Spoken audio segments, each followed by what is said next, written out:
right, welcome. YouTube, Facebook, wherever you're going to be seeing this, welcome. And brief introduction. My name is Ted. I'm 41 years old. I'm an amateur arm wrestler. 4 months in to taking this seriously. Obviously, as growing up, I arm wrestled on, kitchen tables with my dad and my brother, and bar rooms every now and again, yada yada yada. But now that I'm middle-aged, I decided to take it seriously. Devin Larrett, Michael Todd, all of them, watching them, and obviously John Brzenk really got me into this. But anyway, enough about all of that. Just wanted to let you know, yes, I'm 41, amateur. So what you're going to see here is only my view, my journey. Okay, so you have to take into account that I am in my 40s. I'm overweight, and I'm an amateur. So I'm not going to be as strong as any of the pros. I'm not going to be as willing to lift super heavy weights like if I was 20, and stuff like that. So like the weights that I'm working with today are like 35, 40 pounds. Excuse me.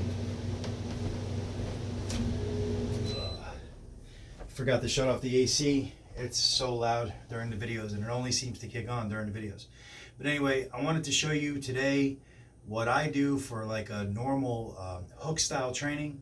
And I'm definitely a top roller, not a hooker, but I do believe very much in the fact that, like John Brzenk said, if you train your hook, you'll get better at top rolling. But if you only train your top rolling, you're not going to get better at hook. I actually agree with that a lot, because you still need your drag, you still need your back pressure, you still need your pronation. A lot of people don't think you do in a hook. You absolutely need your pronation in a hook. Anyway, cup, all of that stuff that you're going to use in top rolling, you're also going to use in hook. The only difference is you're really putting a lot of strain on the inside of your elbow, whereas with a top roll, you're really not. Unless you're more of a low hand or a sweeping top roll, then you have some side pressure on there. Anyway, yeah, let's get to it. Medium weights, like I said, I think it's like 35 pounds. For me, my 1 rep max is probably somewhere in the neighborhood of 55, 60 pounds right now. My pulley system, you really can't see it, but it's just a pulley on a piece of wood, so the drag of the weights going up and down on the wood also adds to it. It's not ideal. It's what I have to work with. I also have bands. Anyway, yeah, let's get to it. I'm going to be going for 10 reps. Medium weight, medium reps. That's what I'm all about. Yeah, let's get to it. So I'm going to start off with just a regular handle with a big fat grip on it. It's like a 3.5 inch grip. What is this called? Iron Bull Strength. I don't know. I bought this from Nick Johnson. If you're not a subscriber of Nick Johnson AW, you need to be. Nick Johnson AW Arm Wrestling. He's a up and coming pro in North Carolina. I think he's ranked like 30th in the Carolinas for right or left-handed. I don't remember which, but anyway, he's one of my coaches. He's done a great job helping me out. Sick top roller and really developing his hook game too. So Nick Johnson AW. You need to go take a look at that. All right, so here we go. 10 reps without dragging my table across the floor.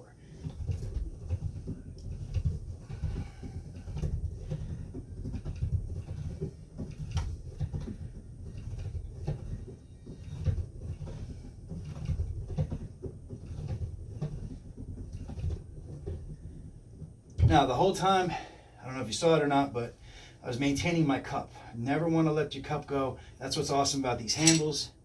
They spin, so it'll open you up as you get heavier and heavier in weight. So you want to stay as tight as you can. And for me, and I'm going to just tell you from a new arm wrestler perspective, again, I'm new. I am an amateur. My inner elbow on my right hand especially hurts all the time. Sore. It's not like pain, but it's sore all the time. So when I do exercises like these, it sucks. But you just got to grit and bear it, right? Next one I'm going to do is a multi-spinner that I made. And I will show you to you. So it is a 3-inch, which turns out to be 3.5 on the outside, multi-spinner, no grip tape, nothing like that. Ratchet strap that I chopped off. It's got a knot in the middle. I don't know if you can see that. It's got a knot in the middle. Tie it off in a loop. Done. Take it, chop into it. No matter if you're going high wrap or low wrap, chop into it on the bottom. At least that's what I do. Then wrap it up over your hand. Tuck your thumb. Now for this, because I'm doing low stuff, I'm going to tuck it underneath like so. So this is really going to work on my supination and my cupping, okay? And honestly, with the, yeah, I can already feel it. With something like this, it kind of makes the weight feel like it's more because you got to use so many stabilizer muscles in your wrist. So if you can't do 35, do 25. I'm not big on ego lifts where my numbers have to match. I just want to feel a pump, I want to feel a burn, and I want to get stronger. That's all that matters. Keep your cup.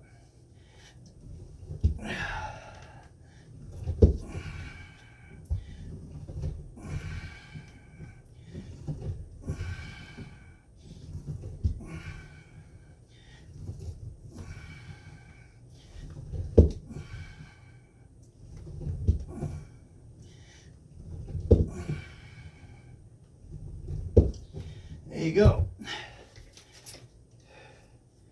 And that you will feel, especially in your cup and in your forearm.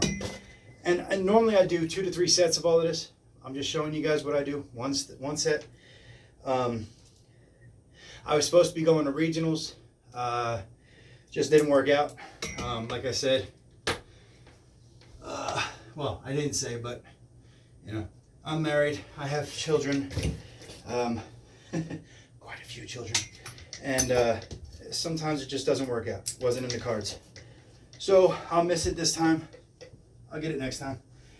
All right, so why does he have a strap? I'm going to work supination as well as pronation because like I said, you need both. So the first thing I'm going to do is wrap my hand, and that would be for pronation. And then let me see. There we go. Okay, so you wrap your hand through right here over the thumb and then like so. And I'm gonna move my table back and hopefully I'm still in frame. And then all I'm gonna do is come back and then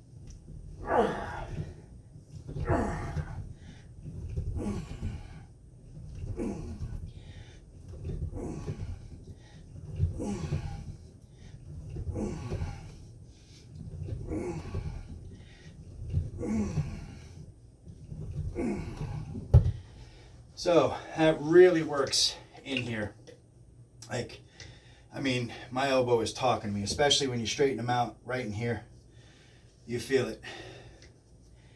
Whew. So now, this one is real simple. I'm just going to wrap it over my thumb.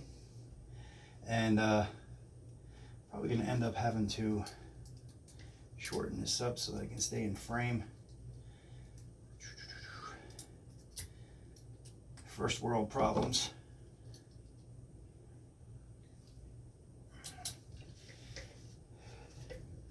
Close.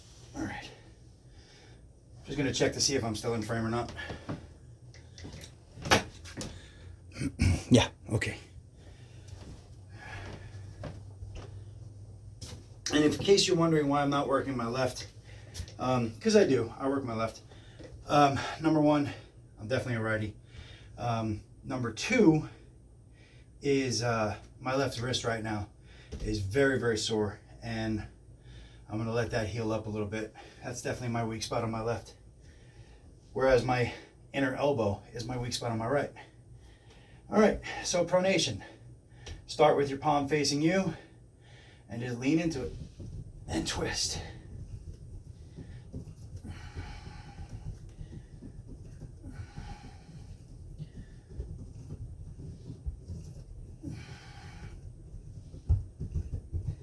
Now that I could have definitely done more than 10. I could have done more weight than that too. Pronation, or my pronator, is relatively strong, comparably speaking, to my inner elbow, which you'll find that to be the case with all new arm wrestlers, really, because your inner elbow takes a long time to build up. I think Derek Smith says that if you're hooking all the time, it will take 8 months of solid pounding before your elbow feels connected and strong, you know, inside pulling. Whereas if you're top rolling, you're basically, what he says, running away from the pain, and it'll take up to 2 years. So I'm probably going to be somewhere in the 18-month range, my guess would be, because I do hook training, but whenever I arm wrestle on the table, I'm top roller most of the time. Now, this is an art arm handle. It's for right. This one's for right. I have one for left. So you can use this for pronation, which I'm going to show you. You can set it up like so in your hand. So now you're rising, right? That's all rise. Or now, you see how I turned it in? Now I'm using it for hook. So you bring your elbow, and again, the pad really doesn't matter. It's about moving the weight. But I'm going to bring it, drag it, hold it, and then down.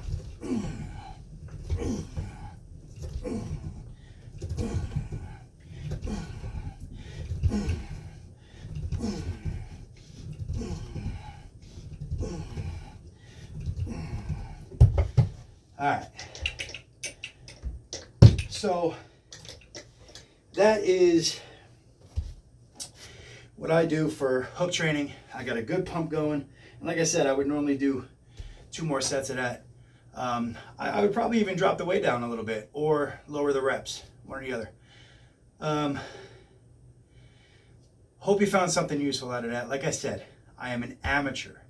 I'm not going to be putting up the weights of Ryan Bowen, Mizel Jador, Uncle John, basically any of the famous pullers out there, or channels out there. Obviously nowhere near Devin Larratt, Michael Todd, all of them. Basically, if you're coming here, it's because you may be looking into arm wrestling and you don't know whether or not you're too old or too fat or too weak or whatever. I'm just an average guy. I've worked labor most of my life, so I'm strong in areas. When I got on the table, I got humbled because I'm not strong on the table yet, relatively speaking. Find yourself a good club. Table time paramounts everything else, okay? Table time, table time, table time. Brzezinski also said, and in case you don't know who John Brzezinski is, I know a lot of you are like, what? In case you don't know who John Brzezinski is, he is literally the GOAT of arm wrestling, the greatest of all time. And if you look at him, he looks like an average dude. I think he's like 5'10 or 5'11, maybe 6 foot. Not huge arms. Definitely, you could tell there's muscle mass there, but not huge. And he was notorious for walking around at 220 and beating guys north of 280. The guy is just amazing. Now, genetics, obviously, but he always says, or he did say, that if your training, this type of training, interferes with your table time, then you need to reduce your training, because table time is where you want to get your experience. And I do agree with that. I feel so much better after I pull actual human beings. And the more arms you can touch, the better. Hook up with top rollers, hook up with hookers, hook up with the King's movers, the pressers, it doesn't matter. Get yourself experience, setting up, fighting for the setup, ready goes if you can, without being injured, obviously. I think my biggest advice for really new arm wrestlers is, if you feel your arm giving out, let it go. Don't fight it, because when you get ripped open, that's when you get tendon damage or real bad tendon pain. For the first couple of months or few months, I wish I had followed this advice, but I didn't. Just let your arm hit the pad. Kind of fight from here to here, and just kind of let it go from there, because if you're going, because every time you get opened up, it's called being ripped open, you're tearing this up pretty bad, and that could cause you not to have good table time next week. You know what I mean? I'm a big proponent in 1 to 2 days a week table time. Stay tuned to this channel, because not only are we going to be bringing arm wrestling training content, but eventually I am going to be building my own tables. It's all going to be made from American parts, sourced materials. Obviously, I'm an American. I'm going to be making it. So it's going to be made here in America, assembled, and the products are going to be sourced from America. I'm also into making stuff with paracord, motorcycle whips or get back whips, bracelets, keychains, mini stingers, stuff like that. So again, American sourced materials made by an American. Obviously, you're here at the Unapologetic Patriot channel. There's a reason. I do believe in supporting small businesses in America, and that's what I do. So anyway, stay tuned for that, because like I said, we're going to have arm wrestling training, arm wrestling table creation, we're also going to have paracord creations, and arm wrestling topics, where sometimes I'm just going to sit here in front of the arm wrestling table and talk to you. So I hope you enjoyed. If you did, by all means, please hit like, subscribe, hit the bell for notifications when I do go live or when I do post a video. And if you didn't, hey, by all means, put the feedback down in the comment section and let me know what I can do better, all right? I appreciate it, guys. Stay safe. Keep your arms nice and strong. And yeah, until next time.